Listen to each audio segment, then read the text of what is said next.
నమస్తే, welcome to burning topic. ప్రపంచం ఇప్పుడు ఒక అగ్ని పర్వతం మీద కూర్చుంది. ఒకవైపు అగ్రరాజ్యం అమెరికా హెచ్చరికలు, మరోవైపు అనుకోవలేని ఇరాన్ ప్రతిఘటన. అమెరికా అధ్యక్షుడు డొనాల్డ్ ట్రంప్ సోషల్ మీడియా వేదికగా చేసిన పోస్టులు ఇప్పుడు ప్రపంచవ్యాప్తంగా ప్రకంపనలు సృష్టిస్తున్నాయి. కేవలం 48 గంటల డెడ్ లైన్.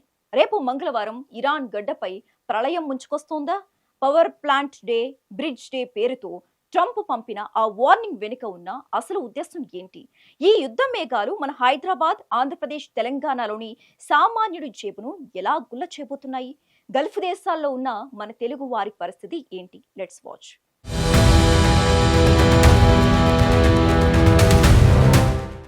ప్రపంచం ప్రస్తుతం ఒక మహా సంగ్రామపు అంచున నిలబడి ఉంది. అగ్రరాజ్యం అమెరికా, ఇరాన్ మధ్య నెలకొన్న ఉద్రిక్తతలు ఇప్పుడు పరాకాష్ఠకు చేరుకున్నాయి. హార్మూజ్ జలసంధిని తక్షణమే తెరవాలంటూ అమెరికా అధ్యక్షుడు డొనాల్డ్ ట్రంప్ విధించిన 48 గంటల గడువు నేటితో ముగియనుంది.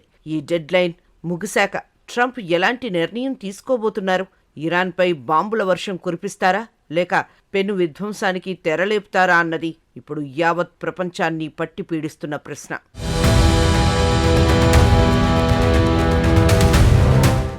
ఈ యుద్ధ మేఘాలు కేవలం మధ్యప్రాచ్యానికి పరిమితం కాలేదు. దీని సెగ మన ఆంధ్రప్రదేశ్, తెలంగాణ రాష్ట్రాలకు, ముఖ్యంగా హైదరాబాద్కు బలంగా తగిలేలా ఉంది. మన తెలుగువారు వేల సంఖ్యలో గల్ఫ్ దేశాలతో పాటు ఇరాన్లోనూ స్థిరపడ్డారు. అక్కడ యుద్ధం సంభవిస్తే వారి ప్రాణాలకు రక్షణ ఏమిటన్నది ఇప్పుడు వారి కుటుంబాల్లో తీరని ఆందోళన కలిగిస్తోంది.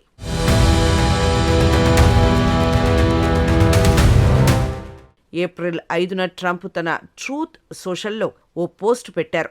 అందులో ఇరాన్ను క్రేజీ బాస్టర్డ్స్ అని తిడుతూ హార్మూజ్ జలసంధిని తెరవకపోతే మంగళవారం power plant day and bridge day అని చెప్పారు. అంటే మంగళవారం ఆయన ఇరాన్ పవర్ ప్లాంట్స్, ఇరాన్ వంతెన్ను నిలిపివేస్తాం అనే హెచ్చరికను పంపారు. అయితే తన సందేశంలో ఆయన 2 బూతు పదాలను వాడటం ప్రపంచవ్యాప్తంగా హాట్ టాపిక్ అయింది. ఓపెన్ ది జలసంధి లేదా నరకంలో జీవించండి అని రాశారు. ఈ మెసేజ్ని బట్టి ఈ యుద్ధం మరింత తీవ్రం కాబోతోందని సంకేతాలు వినిపిస్తున్నాయి.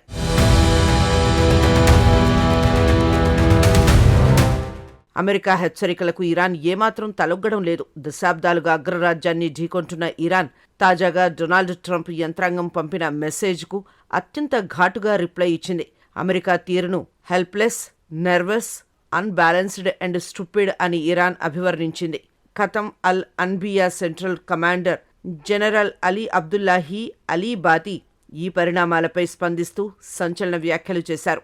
అమెరికా నుంచి వచ్చిన సందేశం ఒక హెల్ప్లెస్ కాల్ అని ఆయన కొట్టిపారేశారు. డొనాల్డ్ ట్రంప్ తీవ్ర అసహనంతో మానసిక బ్యాలెన్స్ తప్పి అనవసర టెన్షన్ పెంచుకుంటూ మూర్ఖంగా వ్యవహరిస్తున్నారని ఇరాన్ సైన్యం ఎద్దేవా చేసింది.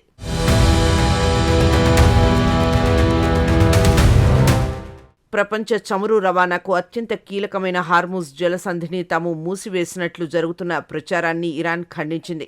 తాము జలసంధిని క్లోజ్ చేయలేదని, తమ శత్రు దేశాలకు మినహా మిగిలిన అన్ని దేశాల నౌకలు యథేచ్ఛగా రాకపోకలు సాగించవచ్చని స్పష్టం చేసింది. అంతర్జాతీయ వాణిజ్యానికి తాము అడ్డు కాదని చెబుతూనే తమ వ్యూహాత్మక ప్రయోజనాలను కాపాడుకుంటామని తెలిపింది. ఒకవేళ అమెరికా గనక దాడులకు దిగితే అది పెను విపత్తుకు దారితీస్తుందని ఇరాన్ హెచ్చరించింది. యుద్ధం మొదలైతే తాము గేట్స్ ఆఫ్ హెల్ప్ తెరుస్తామని, ఆ దెబ్బకు శత్రువు విలవిలలాడక తప్పదని హెచ్చరికలు పంపినట్లు అల్ జజీరా నివేదించింది. ఈ వ్యాఖ్యలతో పశ్చిమాసియాలో యుద్ధ మేఘాలు మరింత దట్టంగా కమ్ముకున్నాయి. అగ్రరాజ్యం బెదిరింపులకు వెనక్కి తగ్గబోమని, తాము సిద్ధమని ఇరాన్ ఈ రిప్లై ద్వారా ప్రపంచానికి స్పష్టమైన సందేశాన్ని పంపింది.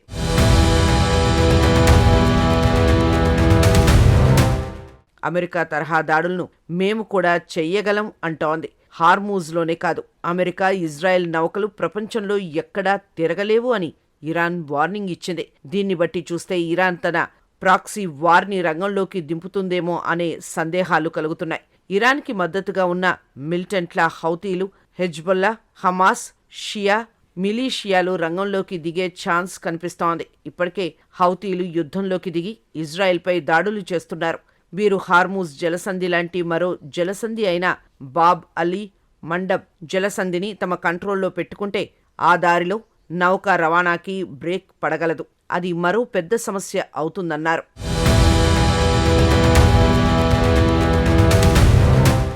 హార్మూజ్ జలసంధి వల్ల ప్రస్తుతానికి ఇండియాకి పెద్దగా సమస్య లేదు, ఎందుకంటే భారత నౌకలను ఇరాన్ అనుమతిస్తోంది.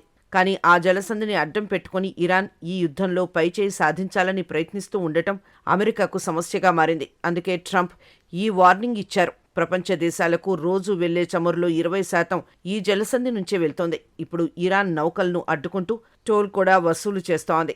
ఇరాన్ యుద్ధం కారణంగా ప్రపంచ చమురు ధరలు బ్యారెల్కి $100 దాటి పెరిగాయి. యుద్ధం ఇలాగే కొనసాగితే చమురు సమస్య 3 రెట్లు తీవ్రం కావచ్చనే అంచనాలున్నాయి.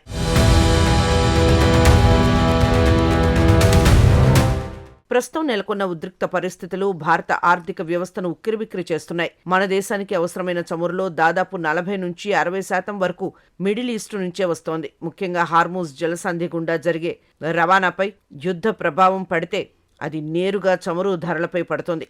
ఇప్పటికే అంతర్జాతీయ మార్కెట్లో ముడి చమురు ధరలు ఆకాశాన్ని తాకుతుండటంతో దేశీయంగా పెట్రోల్, డీజిల్ ధరలు పెరుగుతాయనే ఆందోళన వ్యక్తమవుతోంది. ప్రస్తుతం దేశంలోని 5 రాష్ట్రాల్లో ఎన్నికలు జరుగుతుండటంతో కేంద్ర ప్రభుత్వం ధరల పెంపుపై ఆచితూచి వ్యవహరిస్తోందని విశ్లేషకులు భావిస్తున్నారు. ఎన్నికలు ముగియగానే ఇంధన ధరలు భారీగా పెరుగుతాయని అంచనాలు ఉన్నప్పటికీ కేంద్ర ప్రభుత్వం మాత్రం ప్రస్తుతానికి ధరలు పెంచే ఉద్దేశం లేదని స్పష్టం చేస్తోంది.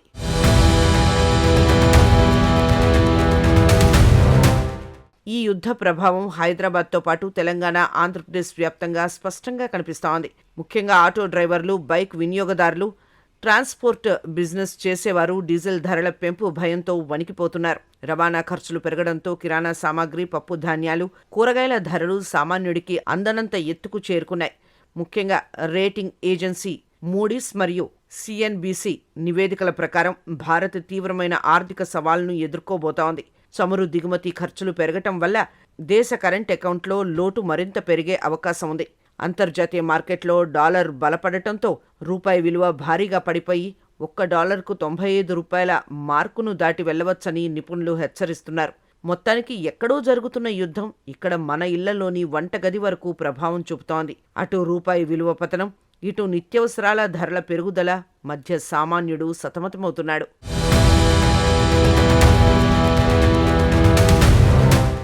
గల్ఫ్లో 90 లక్షల మంది భారతీయులు పనిచేస్తున్నారు. వీరిలో చాలా మంది తెలుగు వాళ్లు ఉన్నారు. యుద్ధం, చమురు సమస్యల వల్ల వీరికి వచ్చే ఆదాయం తగ్గిపోయింది. వీరి ఏటా ఇండియాకి $50 బిలియన్ పైగా డబ్బు పంపుతూ ఉంటారు. ఇప్పుడు వారి ఉద్యోగ భద్రత లేదు. చాలా మంది ఉపాధి కోల్పోతున్నారు, వలస వెళ్తున్నారు. దుబాయ్, సౌదీలో ఉన్న భారతీయ బంధువుల ఉద్యోగాలు ప్రభావితమై వారు ఇండియాకి మనీ పంపలేకపోతున్నారు. యూరియా, ఎరువుల దిగుమతులు తగ్గి ధరలు పెరిగి రైతులు ఇబ్బంది పడుతున్నారు. ప్రస్తుతం భారత్, రష్యా, అమెరికా నుంచి చమురు కొంటోంది. ఇది కొంత ఊరట ఇస్తుందని ఇండియా బ్రీఫింగ్లో తెలిపారు.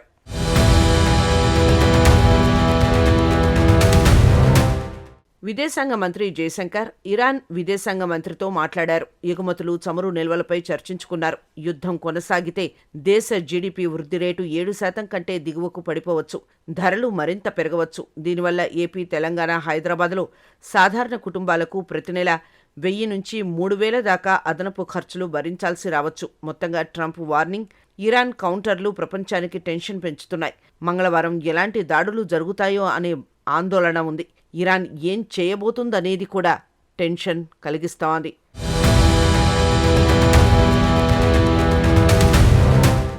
ఒక చిన్న పొరపాటు, ఒకే ఒక క్షిపణి దాడి ప్రపంచ ఆర్థిక వ్యవస్థను చిన్నాభిన్నం చేయగలదు. ట్రంప్ ఇచ్చిన 48 గంటల గడువు ముగియబోతోంది. మంగళవారం ఉదయం ప్రపంచం ఎలాంటి వార్త వినబోతోంది? శాంతి చర్చలు ఫలిస్తాయా లేక పెను విధ్వంసం మొదలవుతుందా అనేది ఇప్పుడు $1 మిలియన్ ప్రశ్న. ఏది ఏమైనా యుద్ధం ఎవరికీ మేలు చేయదు. ముఖ్యంగా మనలాంటి అభివృద్ధి చెందుతున్న దేశాలకు ఇది కోలుకోలేని దెబ్బ.